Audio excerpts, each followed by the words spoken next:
एक मृत्यु को याद रखो और दूसरे भगवान को याद रखो। ये दो चीज अगर याद रहेंगी तो इन दोनों चीजों में ही जीवन का कल्याण छुपा हुआ है। भगवान याद रहेंगे तभी तो कल्याण होगा। कोई कहे भगवान के अलावा कल्याण का कोई रास्ता है तो ये तो बिल्कुल झूठ है। भगवान के अलावा कल्याण का दूसरा कोई भी रास्ता नहीं है। एक ही कल्याणकारी रास्ता है, भगवान का स्मरण, भगवान का भजन, भगवान की भक्ति। तो दो बातन को याद रख, ये दो बातें नहीं भूलनी है। और अगर भूल जाए तो बोले फिर ऐसी कथा में आ जाए करो, भगवान के सत्संग में बैठ जाए करो। यहाँ जो कथा कराने वाले हैं बस वो यही याद दिलाते हैं, भगवान को याद करो। ये याद दिला देंगे कि नहीं नहीं भगवान का स्मरण करना बहुत जरूरी है, भगवान को याद करना जरूरी है। तो सत्संग इन दोनों बातों को याद दिलाता है। तो श्री ध्रुव जी महाराज ने अपनी आयु को आड़े नहीं आने दिया। जब ध्रुव जी घर से भगवान को पाने के लिए निकले जंगल में, तो ध्रुव जी की उम्र कितनी थी जानते हो? पता है किसी को?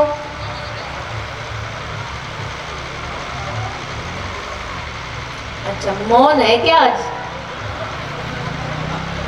मतलब उंगलियों से तो बता सकते पर मुंह से नहीं बोलेंगे। तो बोलो ना फिर जोर से।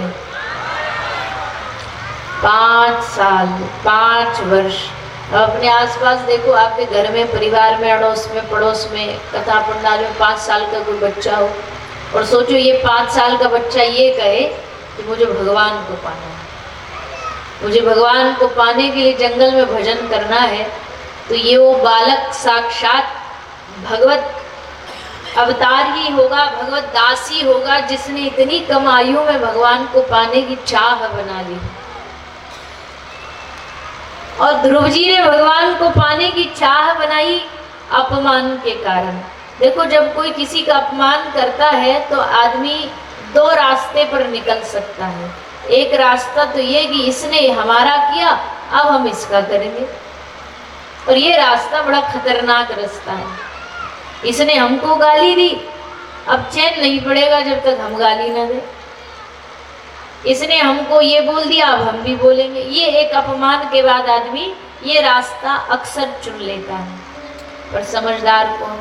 इसने हमको जो बोला, इसने जो हमारा अपमान किया, अब हम वो करके दिखाएंगे कि इनको अपने ही शब्द जो इन्होंने बोले ना, इनको खुद पे ही शर्म आ जाए।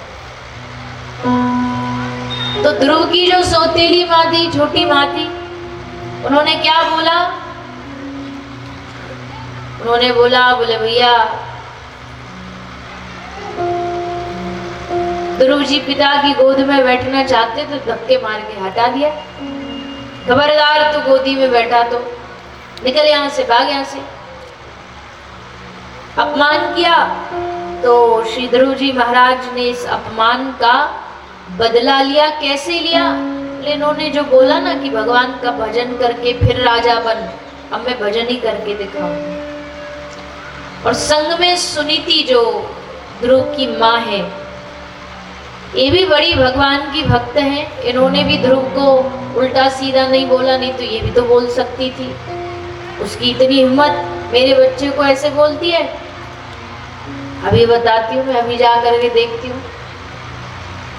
ज्यादातर घर में जो गृहस्थ में महिला होती है, उनका इसी कारण झगड़ा होता है, देवरानी जेठरानी में, देवरानी जेठानी में, कि हमारे बच्चे को 2.5 इंच का वो पेंट ले आए और उसके बच्चे के लिए 4 इंच का पेंट ले आए, इसी बात में लड़ लेंगे। हमारे बच्चे को 1 टॉफी दी, उसको 2 दे दी, इस बात में लड़ लेंगे। तो सुनीति मैया जानती थी अगर हम अभी कुछ बोले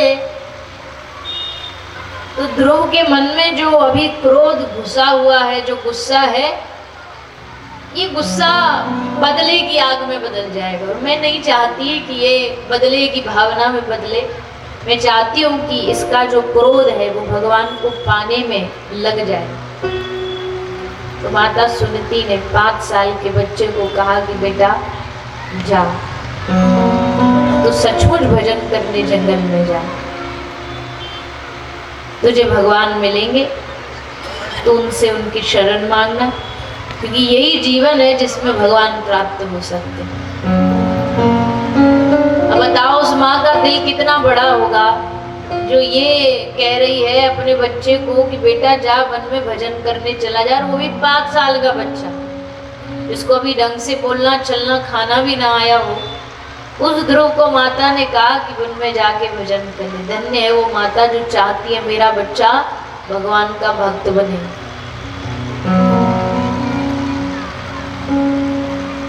एक रानी थी हिस्ट्री में, इतिहास में, जिनका नाम मदालसा था। इनके पति थे ऋतध्वज। इनको पहला पुत्र हुआ जिसका नाम था विक्रांत। तो जब पहला पुत्र हुआ विक्रांत, तो जैसे बच्चे का जन्म होता है तो बच्चा जन्म लेके सबसे पहले क्या करता है? क्या करता है? बोलो ना। और रोता ही है, जन्म लेते दौड़ता थोड़ी है। तो बोलो फिर, रोता है। तो जैसे बच्चे का जन्म हुआ तो बच्चा रो रहा था और पूरी प्रजा हंस रही थी, मतलब खुशियां मना रही थी, भाई राजकुमार हुआ है, राजा को बेटा हुआ है, सब मिठाइयां बांट रहे थे, सब हंस रहे थे, बच्चा रो रहा था। रानी हंसी, रानी मदालसा।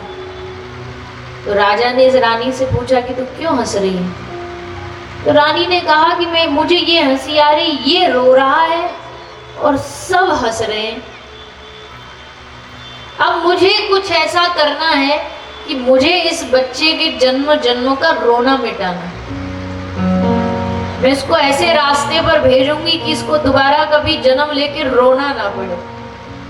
और तुरंत रानी ने वो बच्चा जैसे ही हल्का सा संभला उसको जंगल में भजन करने भेज दिया। और इस रानी मदालसा ने एक प्रण ले लिया कि मेरे गर्भ से जितने बच्चे पैदा होंगे मैं उनको भक्ति से जोड़ूंगी, भगवान से वैराग्य से जोड़ूंगी कि दोबारा उनका कभी धरती पर जन्म ही ना हो। और इस रानी ने वो करके दिखाया। हर बच्चे को जन्म लेके जंगल में भेज देती, बच्चा भक्ति करता, भगवान को पा लेता। तो माता में बड़ी ताकत होती है। माता चाहे कि मैं अपने बच्चे को भगवान की भक्ति से जोड़ूं तो जोड़ सकती है। तो ध्रुव जी की माँ ने कहा बेटा जा वन में भजन कर, तो ध्रुव जी चल पड़े। अब देखो एक बात बड़ी सच्ची है, इस बात को बांध लो गांठ में और मन में ये बात बिठा लो कि भैया बिना गुरु के भगवान नहीं मिलते। बिना गुरु के भगवान मिल भी जाएंगे तो भगवान को पहचान नहीं पाओगे, पहचान गुरु ही करवाएगा। इसलिए जीवन में गुरु होने बहुत जरूरी है, बहुत आवश्यक है। बिन गुरु कोई किसी की भी नैया कभी भी पार नहीं हो सकती, कभी बेड़ा पार नहीं हो सकता। इसलिए गुरु का होना बहुत जरूरी है। जिन जिन के गुरुजी हैं वो बड़ी बढ़िया बात है। जिन जिन के गुरुजी नहीं हैं तो आप कथा सुन रहे हो, अब गुरु ढूंढना आरंभ कर दो, शुरू कर दो। गुरु होंगे जीवन में तो वो रास्ता दिखाते रहेंगे समय समय पे, क्या जीवन में करना, क्या नहीं करना, क्या छोड़ना, क्या खाना, क्या नहीं खाना, ये सब चीज गुरु बताते हैं। गुरु का होना जीवन में बहुत बहुत आवश्यक है। सबके जीवन में गुरु होने चाहिए, मार्गदर्शक होने चाहिए। तो ध्रुव जी जब घर से निकले, भगवान ने सोचा ये बच्चा तो चल पड़ा हमको पाने के लिए रास्ते पर अब इसको कोई सच्चा गुरु पहुंचाना पड़ेगा। तो भगवान ने आदेश दे दिया नारद जी को। नारद जी को कहा आप जाइए, आप इसके गुरु बनिए और इसको रास्ता दिखाइए। तब नारद जी आए, ध्रुव को बड़े लाड़ से प्यार से गोद में बिठाया, मंत्र दिया कान में और स्थान भी बताया कि ब्रज धाम में जाकर के तुम तपस्या करो। ध्रुव जी आए, ध्रुव जी ने वृंदावन के पास एक वन है, वहां रह करके ध्रुव जी ने तप किया। भगवान खुश हुए, प्रसन्न हुए, ध्रुव जी की तपस्या पर रीझ गए।